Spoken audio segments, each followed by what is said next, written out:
Dragi ljudi, htjela sam vam se zahvaliti na tome što smo iznos pod blokadom u toku novembra sa 5,5 miliona dinara smanjili na 5.350.000. Mimo toga 450, odnosno 350.000 dinara donirano za asistenciju studentu koji nema pravo na finansiranje usluge po važećim minimalnim državnim standardima, a potrebna mu je.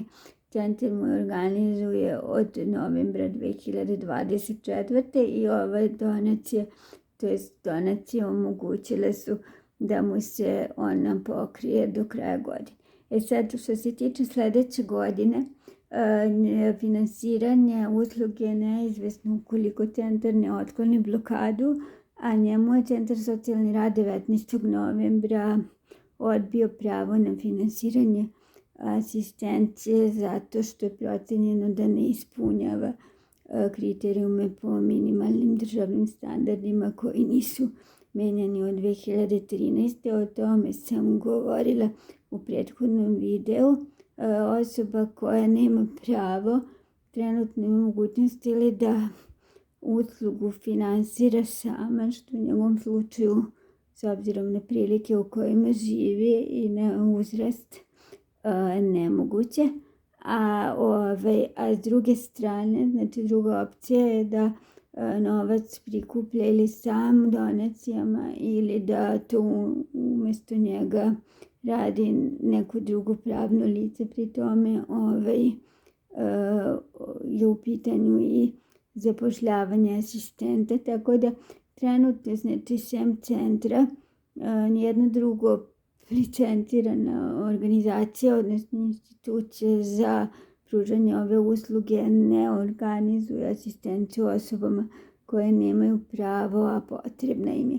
I centar isto može financijski da izdrži maksimalno 2 plate godišnje i to je neizvesno, pošto za konkretno nas troje koji trenutno koristimo uslugu u organizaciji centra, da bi se ispoštovali svi minimalni standardi, odnosno troškovi koji su njima predviđeni. To su kancelarija, stručni rad, knjigovodstvo za što je predviđeno finansiranje, zarada asistenta po ugovoru, odnosno asistenata po ugovoru koji licencirani pružalac potpiše sa asistentima. Za nas troje, znači, je potrebno 500.000 dinara mesečno za asistenciju trajnu 40 sati nedeljno. Sad, ja imam pravo na finansiranje usluge, ali novac koji je odobren za moju asistenciju nije uplaćen ni za prošlu godinu, ni za ovu, zato što namenska sredstva za asistenciju također podležu blokadi. Za ovu godinu ima još jako malo vremena, možda nedelju dana, da podnesemo zahtjev za retroaktivnu uplatu od januara do novembra i zaseban za decembar, da grad uplati novac koji je odobren za moju asistenciju. Ako to ne uspemo, znači neizvesno je šta će sljedeće godine biti, jer to je novac koji se odnosi na ovu godinu i morao bi se realizovati u njoj. Ko može, znači, da se uključi doniranjem na račun koji sam navela, ili da pokušamo zajedno da okupimo 107 preduzeća koji bi donirali po 50.000 dinara. U toku prethodnih 10 dana mi smo se obratili pisanim putem na preko 2.500 adresa preduzeća. Nekoliko njih se odazvalo ovom donacijom od 50.000 dinara manjom, znači od 2.000 do 30.000, ali je bilo u prethodnom periodu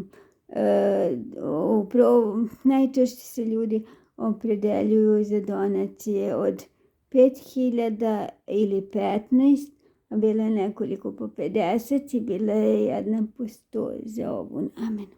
A sad ovo samo prosto primjera radi izgovaram.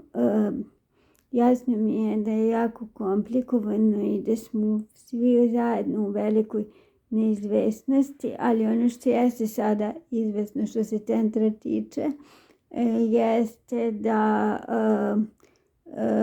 će on kako god bude morati da nastavi da organizuje asistenciju, barem po nama je navedenom studentu od nas troje, jer on nema drugi izbor.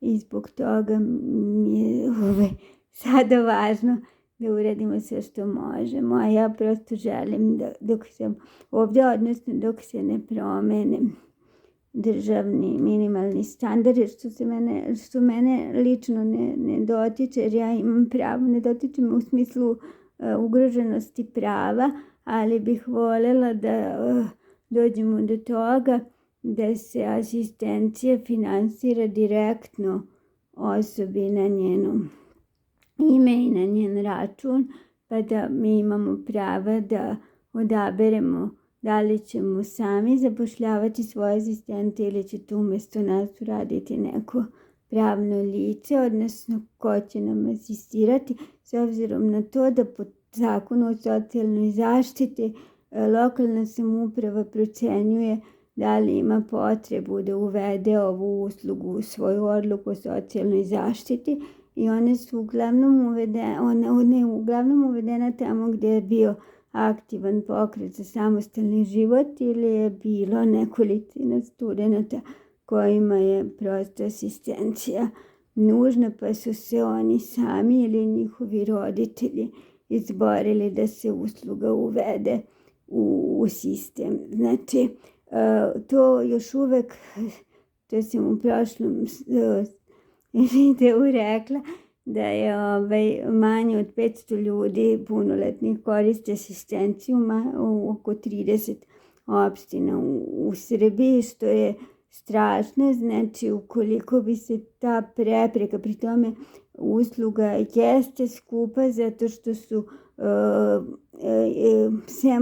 same asistencije ostali standardi koje odnosno kriterijumi koje licencirani pružalac mora da ispuni otprilike jednako, čak i skoro 1,5 put veći od same naknade za rad asistenta. Znači, za osobu koja koristi uslugu 40 sati potrebno je oko 2,5 miliona dinara da bi se pokrili svi preduslovi, odnosno svi troškovi koji se smatraju što strukturalnim, što funkcionalnim standardima, što je prilično veliki trošak i za licenciranog pružaoca ukoliko lokalna samouprava kao Novi Sad finansira direktnim namenskim sredstvima samo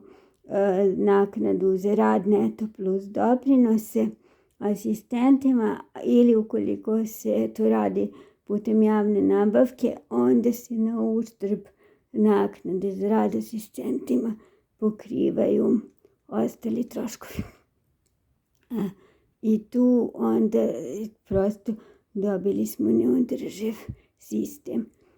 Ovo bi omogućilo i ljudima koji sada trenutno nemaju asistenciju, a imaju pravo na uvećani dodatak za tuđu negu i pomoć, da bez obzira na to gdje se nalaze mogu da plate svoju asistenciju, da li direktno ili preko licenciranog pružaoca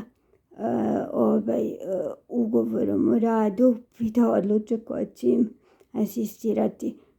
Time bi se, ponavljam, već prošlog videa izbjeglo uvođenje zakona o roditelju njegovatelju koji samo ovaj status je ugrožavajući zato što prosto je osoba upućena samo na jednu osobu, mislim u ovom konkretnom slučaju da recimo tom studentu asistira majka, ona žena ne bi mogla da radi u svojoj struci, neki prosto ljudi ne žele da rade, već im ovo bi značilo, to potpuno razumem, ali iz pozicije same osobe koja je asistencija potrebna, to bi značilo da bi njegova majka bila sa njim na predavanjima, ispitima i u vannastavnim aktivnostima, što drugim studentima nije tako. Mislim, jeste da još uvek delu studenta sa invaliditetom, ali se nadam da smo za ovih 20 godina taj deo uspeli da smanjimo maksimalno ono što je nužno, ali što je jedni, ako treba njemu mama da asistira na fakultetu, onda treba budu prisutne sve mame, a ne samo njegova. Mislim, taj deo ljudi ne razmišljaju. Ja sam recimo, to je nešto što je važno da podelimo. Moja mama je meni asistirala, to je bila sa mnom u studentskom domu do moje 4. godine dok se nije razbolela i kad sam ja počela da živim uz asistenciju, otišla sam u službu studentskog standarda da platim bonove za menzu i službenica na šalteru mi je rekla, bila je tu jedna devojka u kolicima, mama ju je gurala, znači nije uopšte videla mene, videla je moju mamu. Ne ljutim se ja na tu ženu, ali mi je to bila dovoljno jasna situacija kako se zapravo slika u tome ko smo i šta zapravo činimo u ljudima, u kakva je.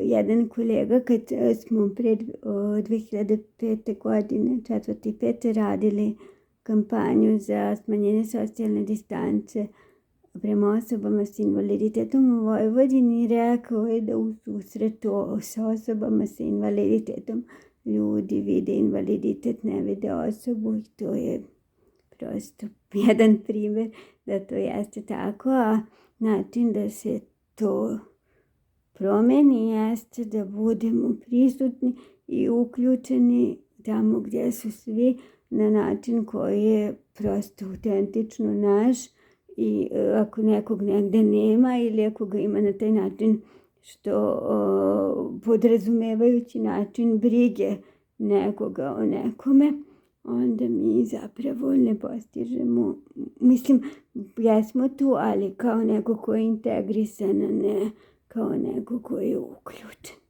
Eto, izvinite.